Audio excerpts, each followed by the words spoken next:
Ultrasound is high-frequency sound above the range of human hearing. An ultrasound probe houses the ultrasound transducer, which is made up of piezoelectric crystals. Ultrasound is generated by the passage of an electronic stimulus through the piezoelectric crystals, which then vibrate and a high-frequency sound is emitted. The sound wave then travels through different tissues in the body which have a different penetrability, also known as acoustic impedance. So part of the sound energy is reflected by the tissues and part continues to travel through until it hits other tissues and is reflected back. The image is produced from the reflected sound waves as they come back from the different tissue interfaces, and that impulse is registered on the screen as a dot. Thousands of these dots produce the complete image, which is a composite of all the returning signals. Terminology. The terms longitudinal and transverse are used when referring to the position of the probe.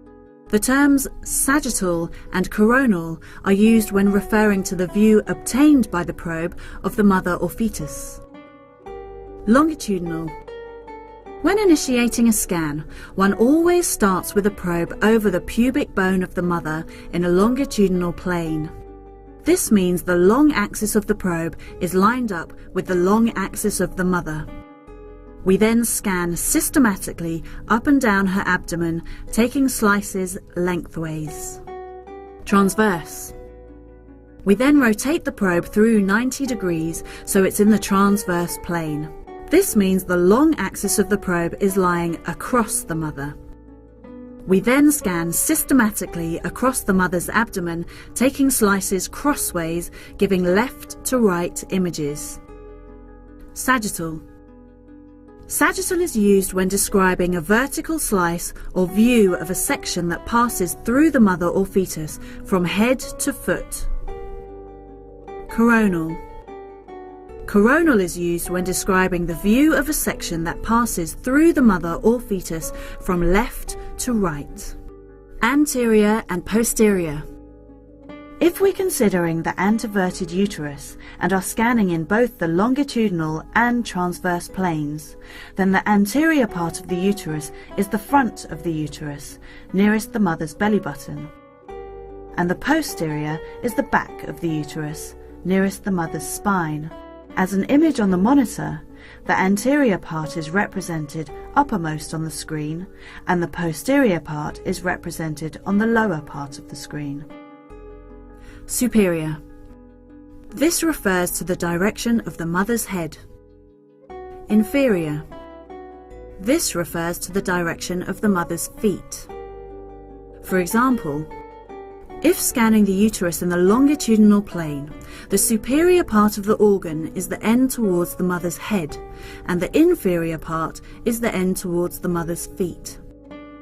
As a scan image, superior is represented to the viewer's left on the screen, and inferior is represented to the viewer's right on the screen.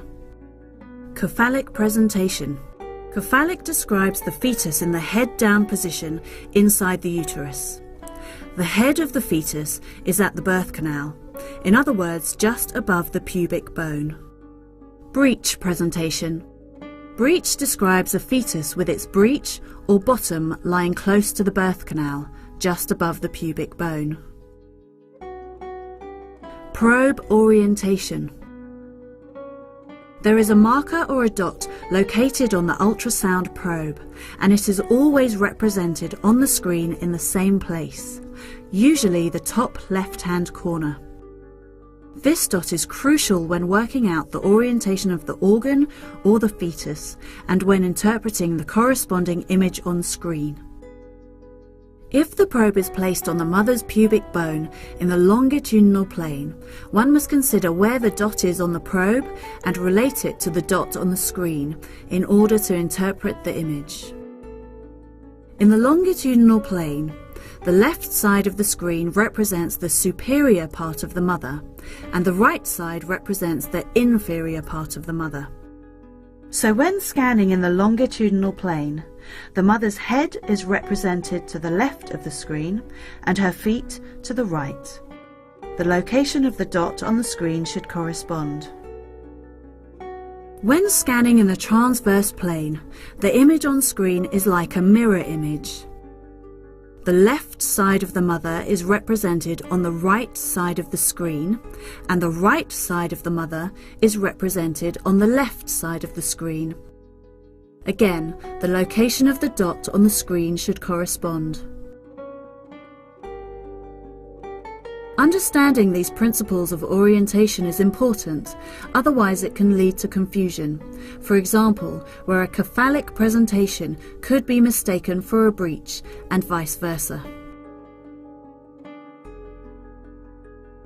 Interpreting the image. There are various positions of the back for cephalic or breech presentation. Cephalic. Back posterior. Scanning in the longitudinal plane, the fetus's back is lying along the mother's back. They are back to back. The head will appear to the right of the screen, and its back will be on the lower part of the screen. Back anterior. Scanning in the longitudinal plane, the fetus's spine will be lying just under the mother's abdominal wall. The head will be to the right of the screen, and the fetus's back will lie at the top of the screen. So to summarize, when scanning in a longitudinal plane, the right side of the screen always shows the inferior part of the mother, and the left side of the screen always shows the superior part of the mother. Breech. It is essential to identify a breech presentation before delivery. Regarding the spine position, the same principles apply. For example, back anterior. Scanning in the longitudinal plane, the fetus's spine will lie just under the mother's abdominal wall. The head will be to the left, and the fetus's back will lie at the top of the screen. A good way to distinguish a breech presentation from a cephalic presentation is by scanning the fetus's abdomen in the transverse plane. With the back posterior, a cephalic presentation will always show the fetal stomach to the left of the screen, and with a breech presentation, the fetal stomach will always be on the right of the screen. Twins. During the ultrasound scan of twins, it's important to identify each twin and to describe their positioning.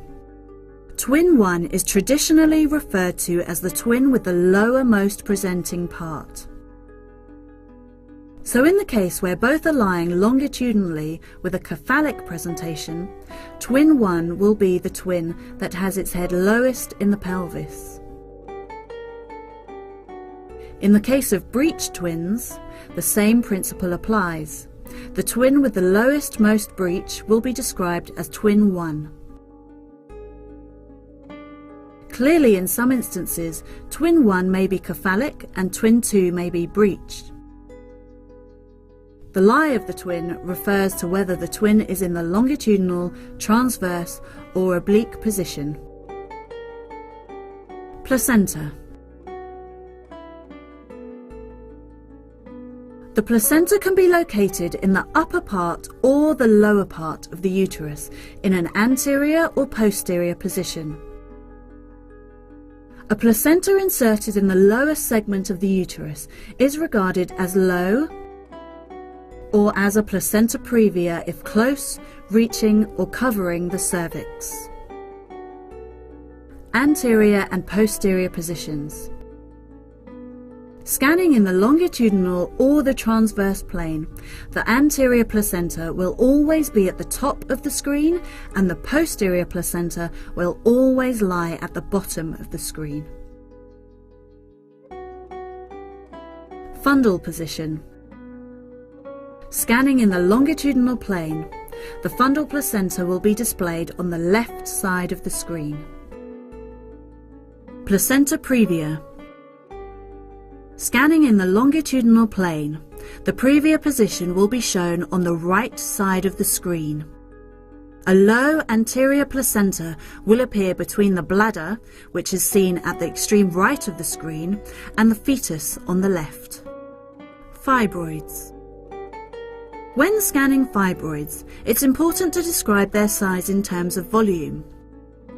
2 measurements are taken in the longitudinal plane and 1 measurement is taken in the transverse plane. The fibroid should then be located in relation to the uterus to determine whether it is fundal, anterior, posterior, or cervical. Also described as the fibroid's position within the uterine wall. Fibroids located in the lower part of the uterus can obstruct labour and therefore need to be identified before birth.